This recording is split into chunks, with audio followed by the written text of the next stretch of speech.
Haleluya, haleluya, haleluya. Puji Tuhan, berjumpa kembali Bapak Ibu kita dalam program Kesaksian Iman yang luar biasa hari ini. Dan puji Tuhan, hari ini kita akan berjumpa dua orang murtadin asal Malaysia yang luar biasa, telah bertobat dan telah menerima Yesus sebagai Tuhan dan Juru Selamatnya secara pribadi. Kedua murtadin ini menceritakan bagaimana mereka hari-hari ini tidak lagi mengalami ketakutan di dalam imannya terhadap negaranya. Karena kita tahu bahwa negara Malaysia itu begitu ketat dan ikut campur dalam urusan privat di dalam keimanan masyarakatnya. Sehingga apabila ada orang yang berpindah agama, itu menjadi urusan negara. Tetapi murtadin ini sudah tidak takut lagi dan mereka telah bersaksi sebagaimana yang akan kita saksikan. Dan saya percaya Tuhan memberkati kesaksian mereka. Mari kita saksikan bersama-sama. Tuhan memberkati.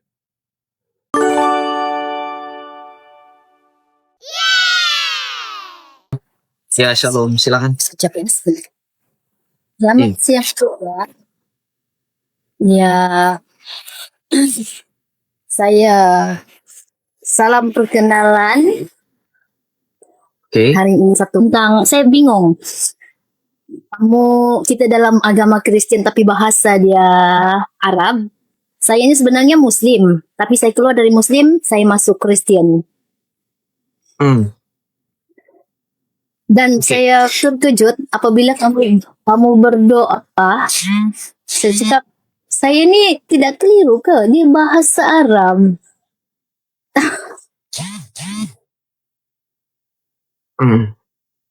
Okay. You don't have to be confused, my sister, because the Christianity use all language all over the world. Jadi tidak ada masalah. Tak ada kisah ke orang itu berdoa dalam bahasa Aram, bahasa Yunani, bahasa Ibrani, bahasa Inggris ke, bahasa Malay ke, bahasa Mandarin ke, because our Lord, karena Tuhan kita tidak pernah terbatas pada satu bahasa. Dan remember, bahasa tidak menyelamatkan. Bukan bahasa yang menyelamatkan kita. Jadi bahkan ketika kita berdoa dalam bahasa yang hanya bisa kita mengerti, Tuhan pun paham dengan apa yang kita inginkan. Begitu. Dan ingat bahwa kalau dalam sejarah on our church history, bahwa kekristenan di Arab pun sudah ada lebih dulu. Dan sampai dengan detik ini masih banyak orang Kristen yang menggunakan bahasa Arab dalam praktik liturginya. I am a Catholic. Ya, saya juga dari Muslim dan saya sekarang I am now as Christian, ya, as a Christian and I'm absolutely a Catholic. Jadi dalam gereja Katolik ada yang disebut dengan ritus, ya. The rite on the Catholic Church is not only the West Rite, nggak hanya ritus Barat, tetapi juga ada ritus Timur. Dan di East Rite atau Eastern Rite ini, di dalam ritus Timur ini, mereka juga menggunakan bahasa Arab, ya, dalam praktik peribadatannya. Oleh sebab itu bahasa Arab sekali lagi bukanlah milik agama tertentu. Bahasa tidak pernah menjadi milik agama tertentu. Tak kisah ke kamu mau Buddhis ke, mau Kristen ke, mau Islam ke. Kalau kamu nak guna bahasa Arab, kalau kamu bisa, please go ahead. Gak ada yang melarang itu. Tidak ada aturan tertulis, tidak ada hak paten. Karena bahasa tidak bisa di hak paten. Hak kekayaan intelektual itu bukan bahasa. Tidak ada bahasa yang bisa dihak milik. Oke. Begitu Kak Shen. Oke, terima kasih. Jelasan yang satu saya dapat jadi apa? Besok macam tadi saya pergi di gereja, orang tidak seberapa berpuas hati melihat cara pemakaian saya. Saya masih cara pemakaian Islam. Saya ini sekarang kalau di tempat keluarga saya yang Muslim, orang akan mencakapkan saya munafik. Kenapa masih berpakaian seperti cara begitu? Apabila saya di tempat bergaul dengan orang Kristen, orang merasa, kok tidak boleh pakai begini, kok tidak boleh begini. Apa pakaian itu jadi satu permasalahan enggak? Oke. Macam ni ya Kak, kita tidak bisa mengkontrol bagaimana orang mempunyai pikiran. Kita memang harus mengakui di luar sana masih banyak saudara-saudari kita, our brother and sister in Christ, mereka masih punya pemikiran yang agak dalam tanda kutip tertutup, ya. Karena mungkin bagi mereka pribadi bahwa ketika Anda menggunakan aksesoris tertentu itu milik agama tertentu. Dan itu tidak pernah terlepas dari pengaruh atau influence dari kaum-kaum tersebut yang menyatakan mengklaim bahwa ini milik saya, ini pakaian saya, this is our fashion, this is our attributes. You don't have any right to wear it. Kamu tidak punya hak untuk memakai ini karena ini punya kami. Dan itu yang mempengaruhi sebagian besar teman-teman dan saudara-saudari kita dalam Kristen. Jadi kita tidak juga bisa berhak menghakimi mereka. Yang kita bisa lakukan adalah perlahan-lahan mengedukasi. Sekarang teman-teman kita harus tahu bahwa pakaian, atribut apapun yang digunakan oleh seseorang itu murni hanyalah sebatas pakaian atau fashion. Jadi begini, mohon maaf ya, kita harus terus terang bahwa ketika menggunakan hijab, kalau bagi teman-teman yang perempuan, as a woman you wear veil, scarf, hijab, or apapun istilahnya itu bukan bagian dari agama. Karena jauh sebelum saudara-saudara muslim ada, penggunaan penutup kepala itu sudah lama digunakan oleh orang-orang yang bahkan tidak pernah mengenal agama. Itu menjadi bagian budaya mereka. It's a part of their culture. Makanya contoh seperti negara-negara yang pernah jatuh ke tangan komunis. Saya kasih contoh ya, Uni Soviet. Uni Soviet itu para wanitanya menggunakan penutup kepala yang disebut dengan babushka. Dan itu masih dipertahankan dengan sekarang. Jadi itu tidak pernah ada hubungannya dengan praktik religi, praktik keagamaan. Kalau saudara-saudari Islam, teman-teman kita memakai untuk kegiatan beribadah ya silahkan. Tetapi juga jangan melarang ketika ada orang yang memakai pakaian yang hampir mirip dengan mereka, kemudian mereka klaim nggak ada. Karena begini ya Kak Shane atau teman-teman, ketika kita membeli pakaian, saya contoh membeli ini nih ya, ini namanya kifeye atau imamah. Saya tidak pernah ditanya, what's your religion? Apa agamamu? Ya kan? Nggak pernah kalau Anda beli mukena ke, beli hijab ke, beli pakaian gamis ke, beli pakaian panjang-panjang tertutup ke, tidak pernah ditanya, agamamu apa? Saya lihat KTP kamu. Where's your ID card? I wanna see it. Baru kalau misalkan kamu memang Islam, kamu boleh beli, enggak kayak gitu kan. Jadi pun kalau mau dipermasalahkan, salahkan yang menjual belikan kepada kita. Ngapain dijual kepada orang-orang Kristen? Kalau memang ada saudara-saudari kita yang mempermasalahkan dari sana. Karena kita pun membeli dari uang kita. Ya enggak? Kita tidak mencuri atau bahkan kita dikasih misalkan. Nah, jadi sekali lagi kalau untuk contoh kasus saudara-saudari dalam Kristen ada yang masih mempermasalahkan, itu tadi karena ada pengaruh klaim dari orang-orang yang mengatasnamakan mereka oknum-oknum Islam. Mereka mengklaim bahwa ini pakaian mereka, sehingga orang Kristen berpikir kebanyakan karena mereka mungkin kurang edukasi, mereka kurang membaca, mereka kurang mempelajari, jadi oh ya udah gitu. Jadi mereka menerima aja. Jadi ya saran saya nggak apa-apa. Kalau akak nih mau pakai itu silakan. Kalau misalkan pun dipermasalahkan nantinya, akak kasih penjelasan baik-baik. Kalau mereka masih belum bisa menerima ya sudah, ikhlaskan saja, relakan dalam hati, bawa dalam doa. Semoga Tuhan memberikan mereka karunia Roh Kudus dan hikmat kebijaksanaan supaya mereka bisa memahami bahwa pakaian bukanlah identitas agama tertentu. Begitu. Ya.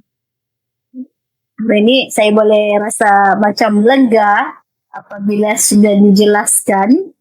Lepas tu ahli keluarga saya memang mengkecam habis-habis, membuang saya, lalu mengugut saya. Maksudnya di sini yang saya bilang mengugut saya hingga kan hilang separuh harapan dari keluarga saya. Maksudnya adalah akan ugut saya satu. Kalaulah kerajaan Malaysia tahu kau ni satu-satu di sini yang keluar dari agama, kau akan ditangkap dan dibegini-begini. Tapi saya tidak rasa gentar dan saya tidak rasa takut. Yang saya takut itu adalah Tuhan, bukan siapa-siapa. Betul. Berpangkat apa tuh kali yang mau datang menangkap saya, tangkap. Tapi saya akan bertanya, apa salah saya? Bukan saya satu orang saja di dalam dunia ini yang masuk Kristen. Karena saya percaya Yesus itu adalah Tuhan juru keselamatan yang menjanjikan surga. Bukan saya mau menghina bangsa atau agama orang yang masih menjanjikan insya Allah. Insya Allah tuh apa keputusan dia? Saya masih ada keraguan di situ. Dan hari ini saya rasa bersyukur karena saya dapat satu live yang saya boleh meluapkan hati dan perasaan saya, dan penjelasan cukup memuaskan hati saya. Dan saya boleh berhujah di depan keluarga saya dan keluarga baru saya yang pakaian bukanlah satu jadi ukuran. Yes. Oke, sister. Remember, ingat bahwa Tuhan Yesus pernah berkata ya, Jesus Christ once told us in the Bible ya, John chapter 16 verse 33, he said that I have told you these things so that in me you may have peace. In this world you will have trouble, but take heart, I have overcome the world. Jadi maksudnya Tuhan Yesus bilang, aku telah berkata-kata kepadamu bahwa di dalam aku kamu mendapatkan kedamaian. Tetapi di dalam dunia ini kamu akan mendapatkan permasalahan, pergumulan atau kesulitan. Janganlah risau, janganlah pernah berbeban hati, karena aku telah mengalahkan dunia. Jadi yang dimaksud oleh Tuhan kita Yesus Kristus bahwa sebagai pengikut Kristus dan kita percaya kepada Tuhan Yesus, jangan pernah risau bahwa karena Tuhan Yesus telah mengalahkan segala apapun yang telah dikuasai oleh iblis termasuk dunia ini, maka kita pun dibenci oleh dia yang menguasai dunia ini, yaitu maut. Jadi sekalipun kakak dibenci oleh karena nama Yesus, ingat, berarti yang membenci kakak adalah mereka yang bersekutu dengan si jahat. Jadi kakak bawa dalam doa, daraskan doa Bapa kami, jangan pernah sedikit pun mundur ya, karena Alkitab pun mengatakan jika Tuhan berada di pihakku, siapakah lawanku ya. Semangat, Tuhan Yesus selalu memberkati. Kita pun yang di Indonesia mendoakan saudara-saudara kita yang di Malaysia kah, yang di Brunei kah, saudara-saudara serumpun bahwa kita sekalipun mengalami yang namanya istilahnya penindasan ya, dihakimi dan seterusnya, kita harus bertahan sampai berkesudahan ya. Ingat itu Kak. Tetap semangat ya Kak Sen ya. Tuhan Yesus memberkati. Halo. Oke, selamat. Terima kasih. Selamat siang. Shalom Kak. Iya. Terus semangat ya, karena memang kita nggak tahu bagaimana peraturan kebijakan setiap negara. Nah memang dengar-dengar katanya, saya nggak mau ikut campur ya, dengar-dengar katanya memang di sebelah sana saudara serumpun kita memang seperti itu peraturannya, kebijakannya. Tapi ya kita nggak bisa intervensi karena kita juga bukan siapa-siapa dan ya kita cukup doakan aja. Dan kita jadikan itu sebagai alasan bahwa sampai kapanpun jangan pernah mempunyai semangat iman yang kendor, apalagi sampai jatuh kepada pemahaman relativisme. Makanya teman-teman yang sekarang di Indonesia, tunjukkan that you are a grateful person.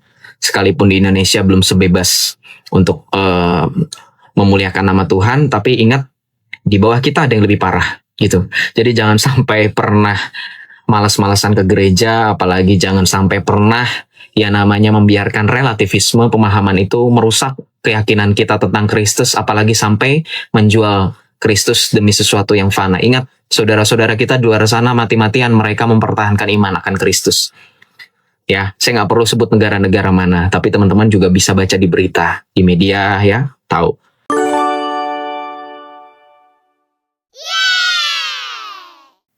Ya, shalom. Ya, betul. Kalau saya dilahirkan dari rahim seorang ibu yang Muslim, dan ibu itu memang pegangan agama Islamnya cukup kuat, malah lebih kuat dari ayah saya. Tetapi saya memang dari kecil sudah merasa seperti ingin tahu dan sangat berminat, interested untuk belajar tentang Kristen. Dan itu dimulai dengan, seingat saya umur saya 6 tahun ya, 6 tahun di sekolah rendah. Ada seorang classmate atau teman sekelas saya yang membawa Alkitab ke kelas. Jadi saya pinjam sebentar, and then saya lihat, saya buka lembaran demi lembaran. Jadi di situ saya membaca sedikit, saya sudah boleh membaca ketika itu, dan saya minta izin dari teman itu untuk membawa pulang Alkitabnya. Jadi saya bawa pulang dalam kamar, saya baca, saya tertarik, saya heran, tapi pada waktu yang sama saya tertarik. Herannya kenapa? Di situ disebut Allah. Tapi ada Bapa, ada Anak, ada Roh Kudus. Jadi saya heran. Saya heran, ini menjadi melekatnya tinggal di dalam kepala saya. Ya, seusia begitu 6 tahun kan? Kerana yang saya di dalam yang saya diajarkan dari kecil tu dalam agama saya yang dahulu, Tuhan itu satu dan namanya sekian-sekian gitu. Jadi saya baca dan baca, saya simpan memori itu, saya simpan dalam kepala, gitu. Jadi ke 2 hari saya pinjam buku itu, kemudian saya kembalikan. Setelah itu saya pun tumbuh besar. Terus seiring waktu umur saya, nah ini Alkitab pertama saya beli dengan pocket money sekolah.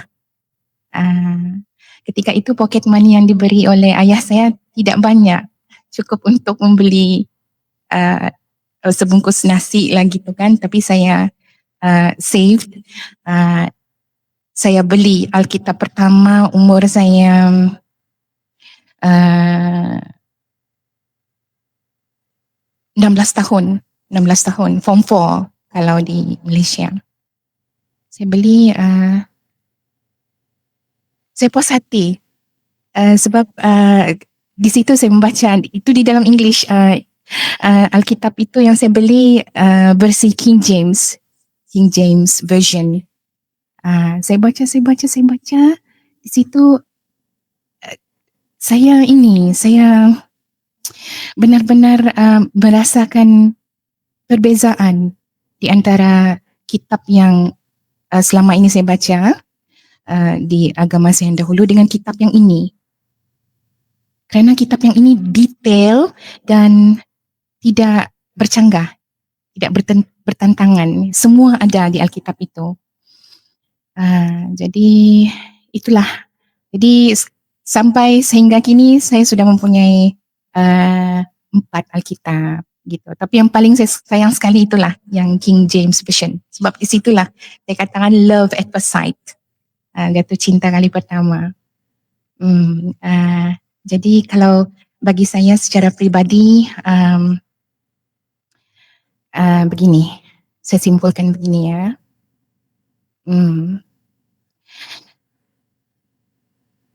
Alasan saya kenapa saya yakin mengikuti Tuhan Yesus.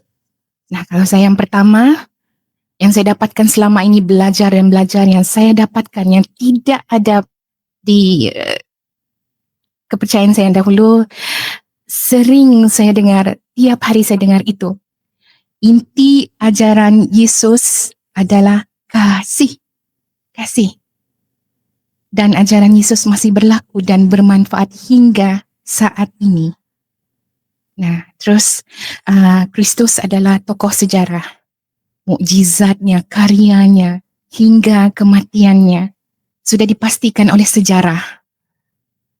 Dan ini melawan pendapat bahawa karya Yesus itu dongeng.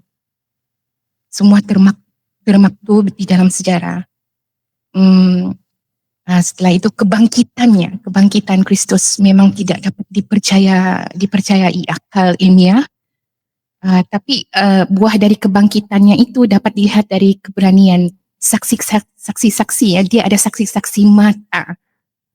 Nah, sewaktu semua kejadian yang terjadi sewaktu Yesus masih ada sehingga kematiannya itu ada saksi mata.